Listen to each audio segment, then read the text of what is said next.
thanks for joining us for another installment of Trades Tuesdays. Today, we're going to be focusing on women in trades in the 18th century in celebration of Women's History Month. So we want this to be a conversation, so make sure that you drop your questions in the comments below. There's nothing too strange or too odd. We want this to be very conversational. So before we go any further, why don't we introduce ourselves? My name is Amanda Doggett, and I am an apprentice joiner here at Colonial Williamsburg. I've been with the foundation for coming up on 8 years, and 5 of those were spent at the joinery.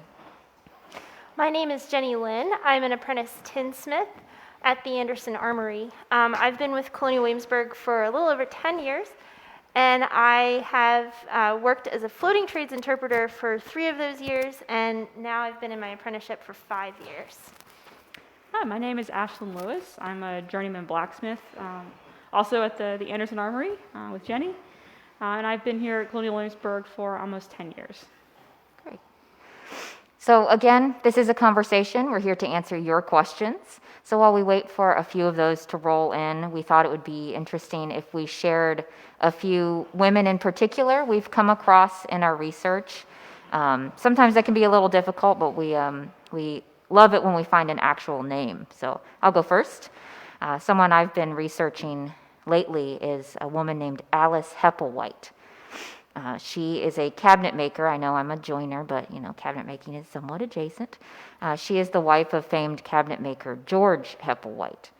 So after George dies, she takes over the business, which is pretty common in the 18th century, but what makes Alice special is that she continues printing the Heppelwight catalog, and she doesn't use George's name after he dies. It's printed as A. Heppelwight's catalog of cabinet making.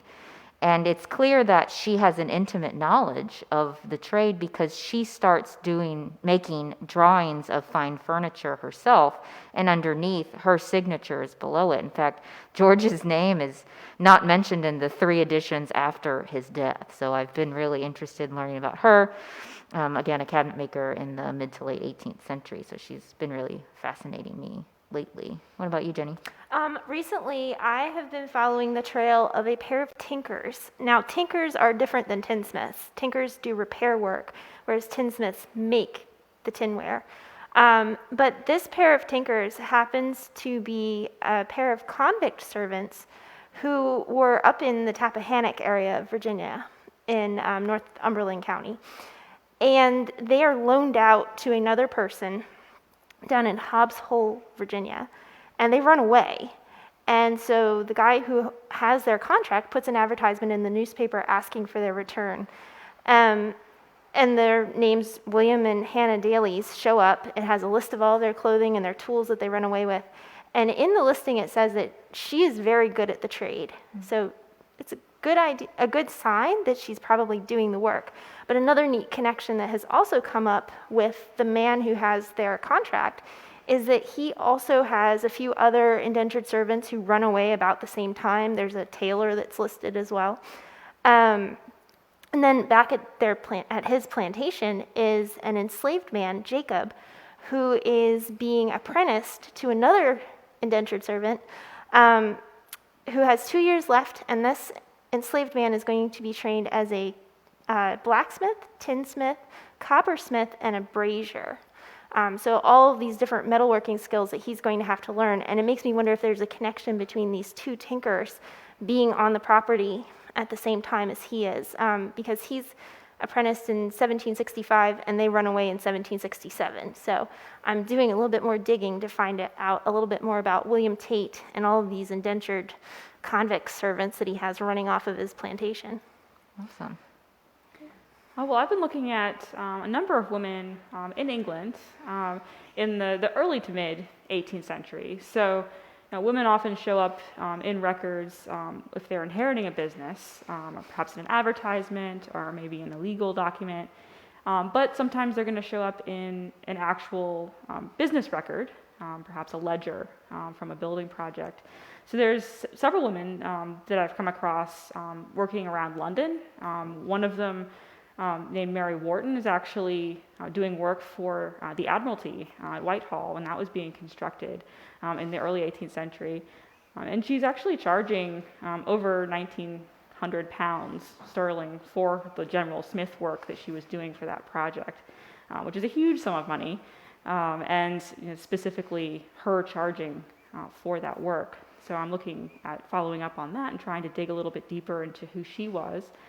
And there's another woman named Elizabeth Bennett who was in around 1708 who was doing work for Blenheim Palace when it was being constructed, and she's also listed in the ledgers. And it's interesting that they specify under her name, it's not just that they're giving the money to her account, it's that they specify that it's work done by her.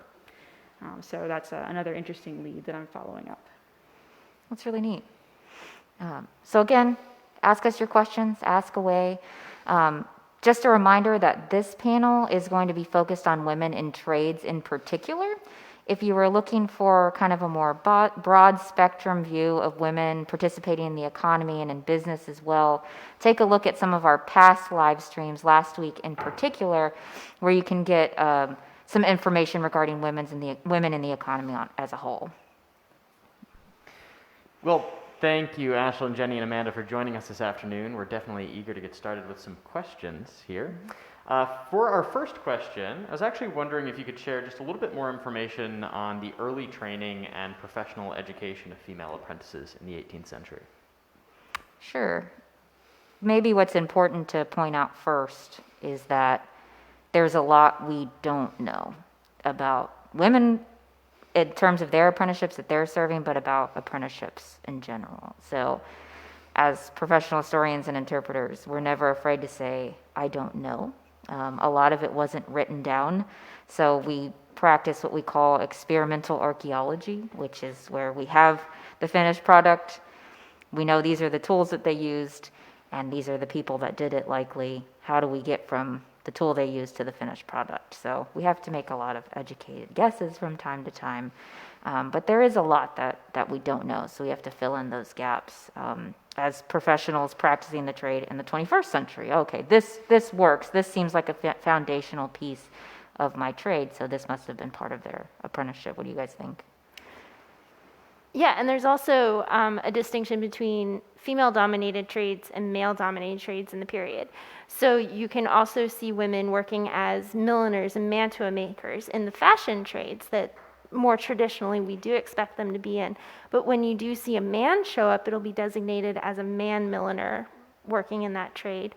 Or when women are working in a male-dominated trade, it might be because they just have a family connection to it, a father or a husband who happens to do that kind of work. Mm-hmm. For sure. And maybe also it's important to note, I should have added this as well, that some women are receiving the same kind of training as a formal apprentice, but maybe they're not on the books officially as well. So we know these women are participating in these trades. We're getting that information from places other than paper apprenticeship contracts, getting it from ledger books and receipts and letters and private communication, but they're not officially listed as an apprentice as well. We can only assume they're receiving the same training because they're outputting the same level of work. So yeah, a lot of undocumented women participating in the trade. So far we've had quite a few questions essentially trying to distinguish any potential differences between, say, male workers and female workers in the 18th century. So maybe two questions we can tackle right off the bat here is Nancy was wondering, are there maybe tools that are more gender specific in individual trades? And then building off of that, Eddie was wondering what types of wage discrepancies might have existed in the 18th century between men and women as well. Mm-hmm. Wait, gender-specific tools?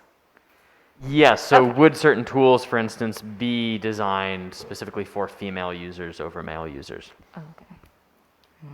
The big thing in my shop is I've got a bunch of blocks that I push around so I can reach the tools themselves because I'm a little bit shorter than everybody else. Or I have ways that I've figured out personally to hold an object that my smaller hands might not be able to get to, that some of the guys who have really large hands can hold with one hand. So there are adjustments you might need to make, but I haven't really found, at least with tinsmithing tools, something specifically for a woman. We generally learn how to use a tool because it's what was used in the period. Right, and in our trade, there are some tools that would be considered your personal tools that you wouldn't be sharing around the shop. So something like your hand hammer, that's something that you actually will size off of, typically off the length of your forearm and your personal hand's grip, so that you're able to actually get something that suits you perfectly, but it's the same type of tool used in the same way as anyone else's tools in the shop. So in a sense, similar to what Jenny was saying about just simply scale, perhaps, but not different in type.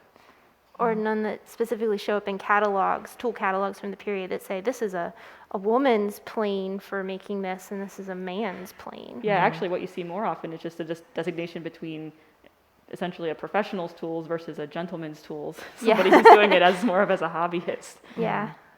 Yeah, I've seen that as well when it's called a lady's hammer, but it's clearly for a lady that's practicing joinery or woodworking or likely turning, which becomes a really popular pastime in the early 19th century for gentry women.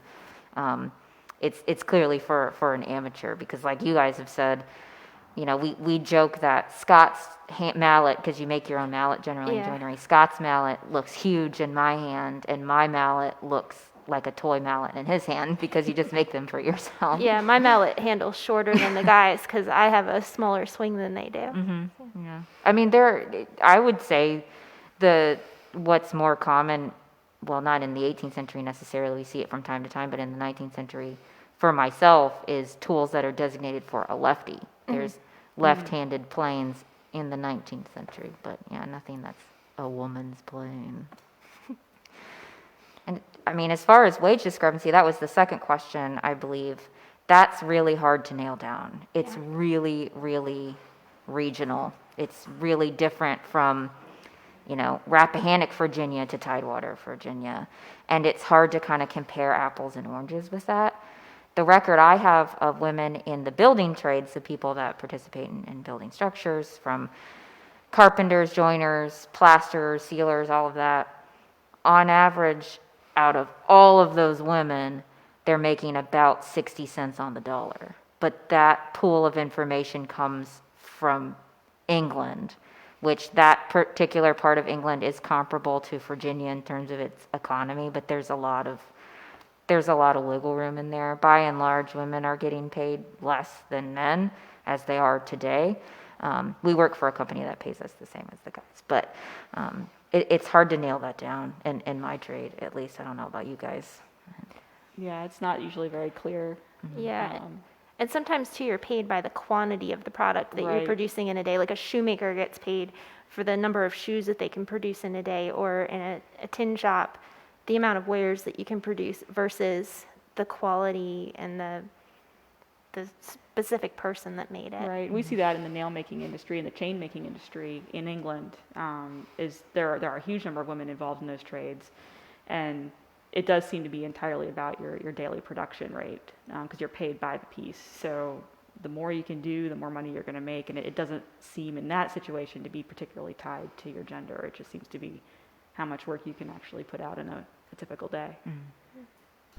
So actually staying on maybe the differences between what's happening in Great Britain versus what's happening here in North America, Angelique was wondering if you could maybe address some of the differences in the apprentice systems or guild systems between these two places, and probably, more specifically, how it pertains to a woman's professional experience in either of those locations. Well, first and foremost, the guild system never translates to the New World in the same way. Generally, kind of a sweeping generalization, they have guilds in England. We don't have them over here. We have unions. The big difference is that a guild is to protect the business, a union is to protect the worker. So we do look to guild records a lot because they're very thorough, but we never really, in this period, we don't have a guild system record in Virginia or 13 colonies to look at least in the building arts. But we do look to the guild records a lot for woodworking. In particular, women are really heavily involved in turning. In the Turners Guild, there's something like 1,900 turners, and 200 of them are female mistresses that are taking female apprentices. So it is a really good place to look, but we have to remember that that kind of structured system for the building arts doesn't exist over here in Virginia. Yeah, so I see the references of I mentioned earlier, women that I'm looking at in London, around London. There's a very strong guild system there, as Amanda mentioned. And in a guild system, of course, they're regulating trade. You have to go through certain steps to be able to operate a business in that location. So the guild has tight control over who has a business, how many journeymen there are, how many apprentices, all of that. So there are women who are being sort of entered into the guild in their husband's stead. If their husband dies and the business is still there, you do see women sort of being allowed to take over that spot essentially in the guild system. So there is some female involvement within that system, but it doesn't transfer here. And the guild records, too, also give us a really good look at when women do show up, they are recorded as being the daughter of someone, or if it's a relation, or how they know this person that they're being apprenticed to. Right, they're not entering on their own, separately without some sort of a connection. Yeah, usually. There's an apprentice from 1698 in the Tin Plate Workers Guild, Catherine Bates, and she's listed as being apprenticed to her brother-in-law. So there's that family connection, and she's 9 years old. So she's being apprenticed for a long apprenticeship, and I'm wondering too if she has a family situation where her sister's family has had to take her in, and it still has to go into the guild records that she is there and working for him, because the guild also restricts how many apprentices someone can have at a certain time, so that you don't have too many workers in there working for free, essentially, since apprentices aren't being paid. So if an apprentice is working for a family member, it still has to be recorded. And likewise, in other countries, the German guild system actually prohibits women from working and taking the job of a journeyman, where you might have a wife stepping into work in a trade shop. The guild can actually step in and say, you're not allowed to operate anymore because you had your wife take over the job that could have gone to one of our journeymen who should be getting that pay. So different countries have different rules, and that's something I would like to research more to see if that does translate when we have German settlements here in the United States, and English settlements, Swedish settlements, all kind of intermingling too. Interesting. And this actually brings us kind of eloquently to the next question on the docket here, is how women business owners or women masters of shops would have been treated here in English America. Would it have been common, or do we have evidence of discrimination against women business owners during this period? And that's a question from Melody. I haven't seen discrimination. No, it seems that most of the focus seems to be on the product rather than the person making it. So if you're turning out a product that's of a good quality that people want to buy, they don't seem to be having a problem that it was a product made by a woman. At least that doesn't seem to be the case in the records that I've seen. I don't know if either of you have noticed anything else. No, I agree with you. I mean, yeah, it matters what you make and how you make it, not necessarily who made it in particular. And sometimes the women taking over a shop as a widow are running the shop and managing the shop and stepping into a position that they've held before. Mm-hmm. Often women are the ones keeping the books for a family business. And that's the case of Elizabeth Dean. She had actually been working as a contracted measurer for stays. She would take measurements of women in town, put it in an envelope, and send it up to a stay maker in New York. And when her husband Elkanah Dean died, she took over the business and was running a coach making shop for 3 years. And in the Virginia Gazette, it is advertised that at Mrs. Dean's shop, wanted at Mrs. Dean's shop, or a painter at Mrs. Dean's shop. So it's fully expected that she's the one running the business. Interesting. So building off of this idea that, of course, it's the product that matters perhaps and not necessarily how it's being produced, how important were, say, the titles of journeyman or apprentice in the process? Specifically, Tina was wondering if women ever evaded, say, apprenticeships and journeymanships and simply learned skills under the radar to become employable. Absolutely, yeah. There are lots of women that are, I think I mentioned this earlier, turning out journeyman level work, but don't necessarily have their journeyman papers. And that's because they're probably operating in a familial capacity like what Jenny touched on. So not necessarily evading it on purpose. I mean, we, as a historian, never say never and never say always. But yeah, it's you might not have your official journeyman papers because you're working for your uncle or your aunt or someone in your family that knows and watched you perform this apprenticeship and took care of you because they're your family, and you are turning out journeyman level work. Because Jenny touched on this as well, actually. As an apprentice outside of your family, part of your contract is that the master or mistress has to provide you with food, clothing, shelter, a moral upbringing, all of these stipulations in the contract. But if you're part of that family unit and part of that family business, they're going to take care of you anyway. So, Right. Yeah, there's definitely informal training going on. Well, and I think another thing it's important to note about apprenticeships in general is that they are providing legal protection for a young person who is being removed from their family unit and put into another situation. So they're being given the same sort of overarching protection that you would get from your family naturally. But there's also, when you finish an apprenticeship, you're finishing a contracted period of time, but it doesn't necessarily mean, it's not a guarantee of the quality of your work necessarily. It's assumed that you've gone through that time, that you've acquired a certain level of skill and you're now marketable, but unlike in the guild systems, there really isn't a test or any sort of a product that you have to make to prove your skill set. It's more, once you get employed, you can either do the work or you can't. Yeah. But so the document in that sense might not even be as much of an issue here, and be more of what can you actually make? Prove it to me. Swing a hammer. show me what you can do. Yeah.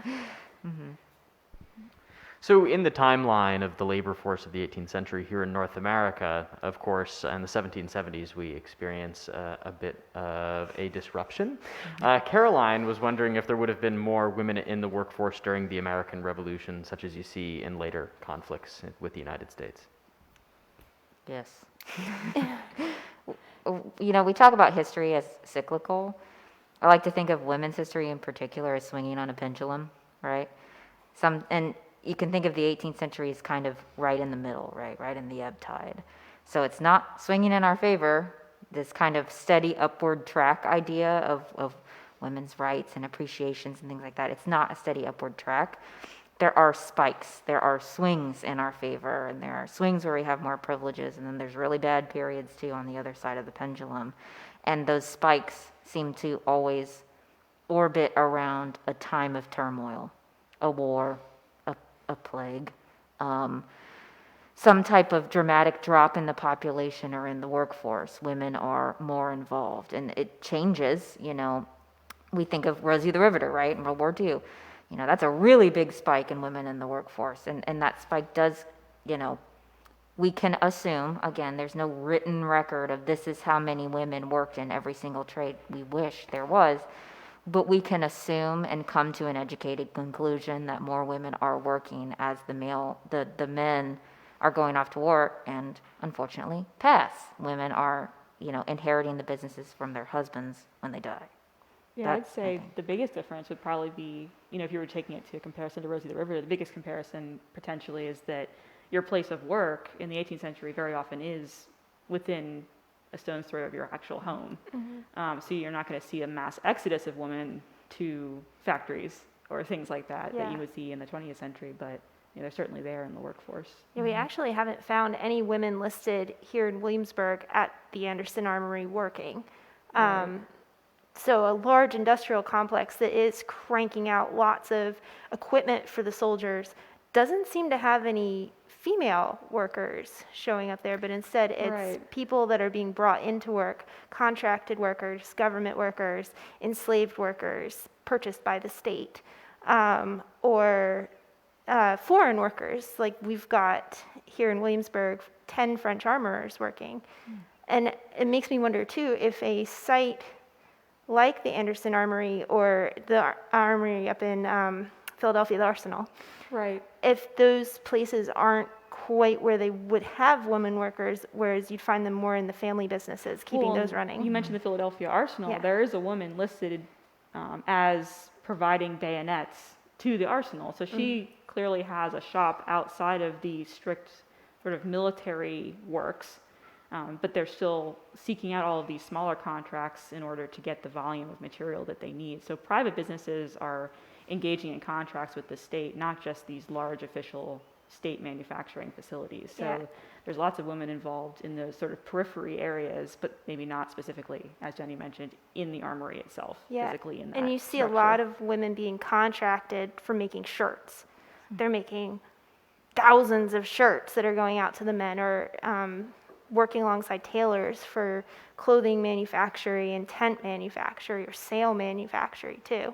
And even the Williamsburg manufactory here in town that's doing a lot of weaving for tent covers and or wagon covers, tents, and sailcloth is advertising for weavers and spinners to come work there too. So they are looking for workers, and in that sense, it's more of that traditional female trade or cottage industry that could be brought into a more industrial setting. So actually, before we keep moving forward, we've used maybe a bit of terminology that our audience isn't entirely familiar with, and it's probably important to clarify just a few things. Tina was wondering specifically if you could differentiate between, say, apprentices, journeymen, and masters of shops, and maybe actually how women fit into that system to the best of our knowledge. We've talked a lot, especially about women masters, for instance. So when you look at the structure of an 18th century business, when you look at apprentice, journeyman, and master, that's just telling you the hierarchy of the shop, essentially. So your apprentices are all going to be under the age of 21, so they're all minors. They're all in a contracted agreement with the master of the shop to learn that skill for a set period of time. So from the time they start until they turn 21, typically. A journeyman is someone who has completed their apprenticeship and is now a full-fledged worker with rights to pay and free movement. They can go work for whoever they'd like, and they're not contractually bound to the business any longer. And then the master is the owner of the shop. So they're overseeing all of the more administrative side of things, as well as more than likely doing the work themselves, although it's not required to be the master of a shop. And women can be all of those things. They could be apprentices, journeymen, and master or mistress. As Ashlyn said, that means you own the business, so you're not necessarily the most skilled person in the shop. You're the wealthiest. You own it. The stipulation with womanhood and mastership or mistressship is that as a married woman, you are called femme couvert or covered woman. Again, we mentioned this in a couple of the other live streams, probably every one of them this month, because it's such an important point. A covered woman is someone who is married and cannot own property. Property is a business. So an example would be a woman fulfills her apprenticeship, becomes a journeyman, saves her money, inherits a bunch of money, starts her own business, becomes mistress of her own shop. She's a mistress of joinery. She has journeymen working for her. The moment she gets married, she doesn't own that business anymore. And her husband is now master joiner because he got all of her property. If he croaks, she gets it all back. So we have mistresses of shops, owners of these businesses, either of their own accord or because they inherit the business from their husband. So you can be all of those things as an unmarried woman. Sometimes we see like one or two examples of a prenuptial agreement So where you have a femme sole trader. exactly femme Right. sole trader, but it's more often than not a widow. And Deanna was wondering if a, say, free person of color would have an easy time finding work as a tradeswoman or tradesperson here in North America, potentially versus work in Great Britain. What would that experience look like to the best of our knowledge? It's another place where there's big gaps. Yeah, I It's a don't big know. hole. Yeah. Yeah, I really don't know. 2 to 3% of our population of Williamsburg were free people of color. We know of a few women of color who are working. I believe Edith Cumbo is one of them, and she's a laundress. That's a pretty popular trade or business for a free woman to participate in, free women of color in particular. But there's really big gaps in that information, unfortunately. Would it be easier necessarily? No, it wasn't an easy time to be a black person or a free person or a person of color in general in the 18th century. There will always be that stigmatization of a black person. You know, there is no question in the Englishman's mind that they are superior to black people. That is integral to the foundation of our capitalism, right? Enslavement is at the foundation of that, unfortunately. So in terms of, say, I can speak to black enslaved men in joinery. Their work is respected, but there is no respect to them as an autonomous person. So I would hanker to guess that free people of color were viewed in a similar sense. Their work may not necessarily be lesser, but they are not viewed as an entire person. And actually, building off of that, you mentioned pretty explicitly, we do have examples of, say, enslaved men who were trained as tradesmen. You know, the men of the Hemmings family are probably the most famous examples. Do we have examples of enslaved women being trained to be tradespeople? I've never seen that. Free black women in the period in particular are not recorded. Their movements are not recorded. It's important to remember that enslaved people in the trades are not viewed as tradespeople. They are viewed as tools in the shop. So you don't necessarily write down everything that your planes are doing. So it's difficult to find these records. Does that leave me unconvinced there aren't enslaved women in all of these trades? No, absolutely not. I'm sure enslaved women are participating in these trades.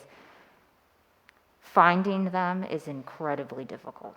Incredibly difficult. We're not giving up. We want to say their names and speak to their skills, but it takes a lot of digging. But we're working on it.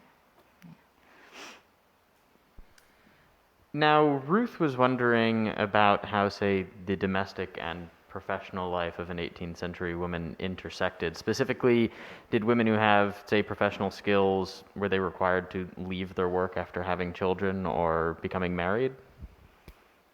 I wouldn't say they're required to necessarily, but there are practical considerations when you think about childcare and being able to, just simply do multiple things at once.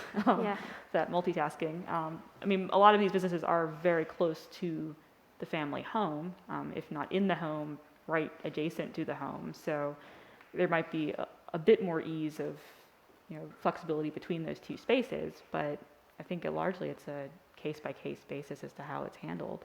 And within families too, if you have older children who can look after smaller children or do tasks around the house while you are practicing a trade within the family business, that can also help alleviate the woman of the family to do some of that work that she had been doing previously. In the case of the Gettys here in town, the sons inherited the business, but Mrs. Getty continued to run it before they could take it over. So there's cases there where you have widows who are still running businesses too and maintaining a trade without it compromising like a domestic setting. Plus, remember too, we're in Virginia. You have people in your houses or can have people in your houses doing all these tasks that can free you up to work in a trade too. Mm-hmm. Well, and you had an interesting reference, I think, to a female shipwright. Oh, yeah, Mary Lacey. Right, and I think she mentioned how they cared for for children, I think, in the... Yeah, she publishes a book in 1775 about how she went undercover to be a shipwright. Really? Yeah, oh yeah, it's really good.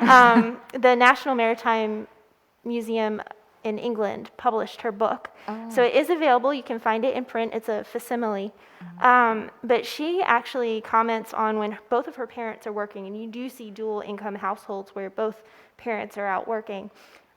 She says that the older members of the community come in to take care of her and her, I guess, did she have siblings? I think she had several younger siblings. Yeah, I couldn't remember because she made a big deal about her heart getting broken by a guy, and so she ran off and learned how to be a shipwright. And then, like, the first day she got paid as a journeyman, she walks in a petticoat. But yeah, she went under the undercover name of William Chandler. I love it. Yeah, but she mentions her home life before going off to be an apprentice. Interesting. That's cool. Yeah, and actually you answered one of the questions that we did have here, was that if women ever did go undercover as men to pursue this type of work. I mean, I'm judging by all of our, surprise in the room. Probably aren't many examples like that. Is that the only one that you found? It's rare. That's one of the rarer ones I found specific to a trade. And because it was such a surprise and out of the societal norm, she published a book about it because it was so fantastic, and she could make some money off of the book sales. But you do see that happening in the military on occasion, the most famous example being Deborah Sampson dressing up and going to fight. But along those same lines, you also see wives fighting alongside their husbands or picking up after their husbands have been injured or killed, like Margaret Corbin manning a gun in New York, and Mary Ludwig Hayes, Molly Pitcher, picking up and fighting when her husband fell. So yeah, but that's the military, not trades. So. That's another aspect here. So looking at Williamsburg specifically, we've talked about this maybe in some of our other previous streams, but do we know how many businesses historically were owned by women throughout the 18th century here in town? I've never counted. I've never counted. Yeah. I'm sure that figure exists somewhere, but no, I've never counted. It's abundant. I mean, most famously, there's Jane Vogue, Margaret Hunter, Mary Dickinson, Christiana Campbell. I gesticulate behind me. Christiana Campbell's Tavern is behind me geographically right now. That's a great question. I'm sure that number exists. I don't know where. Yeah. And it also depends on when we're looking at. Like, is it pre-revolution, during the revolution, after the capital moves to Richmond? That'll also determine how many women are here running businesses. But there are quite a few. Yeah. Well, believe it or not, we have actually reached that time where we have only time for one last question. And what we'd like to actually do here this afternoon is ask each of you what you would like our viewers to take away about women in the 18th century workforce, and specifically in trades. Would you like to start, Ashlyn? Well, I guess just generally the thing that I think is the most important to remember for myself is that women were there in all those places, and they were working hard and they were doing really good work. And there's more or less examples in various locations, but their lives are very complex and are very much worth studying and trying to unpack further. And so we're going to keep trying to do that. Yeah, I echo Ashlyn's sentiments as well. I think I may have mentioned this earlier, but we've been talking about the working class and the middling sort, and a lot of these families are just trying to make it. They're not the gentry class, and for a long time in museums we talked about only the gentry, only the rich white people, namely men, that are making all the decisions in the courthouse and in the Capitol. But for the rest of us, the other 95% that don't fall into gentry, everybody's pitching in and contributing to the income that helps people survive. So yeah, like Ashlyn said, we are everywhere. We are very important to the foundations of this economy. So I'm really proud of Colonial Williamsburg for telling a more inclusive story, both for women, indigenous peoples, black people, other people of color. So just remember that, it's not just old white guys making shoes. There's lots of other people doing it too. I think too, what's also important is that when you see us in the shops and question, should we be there, remember too that we represent a very small percentage that we can document. And the more research we do, the more we dig, the more we find out. And we're uncovering more and more information out there that after centuries, decades of history that's been written by a lot of men, that we're uncovering more information that tells us more stories of these women, and we're able then to talk about them and then portray them or do justice to the work that they did in that period to the best of our ability through these experiential environments that you come to visit here at Colonial Williamsburg. Well, thank you so much, Ashlyn, Jenny, and Amanda, for sharing both your expertise and experiences with us today. As we do finish up, we would like to thank all of those viewing from home for joining us. Today's program has been made possible by a generous grant from the Ferguson Enterprises. To learn more about how you can contribute to our programming, please follow the link in the comment section or visit our website at www.colonialwilliamsburg.org. Ashlyn, Jenny, and Amanda, do you have any final thoughts you'd like to leave us with today? Just like to thank everybody for tuning in. Women's History Month is winding down, but remember to celebrate women every month of the year. And thanks for sticking with us throughout the program. Yeah, and please come visit us here in Williamsburg. Yeah, more programming is coming out soon all around the historic area as things get warmer and we're able to work outside. So please come visit us when you can.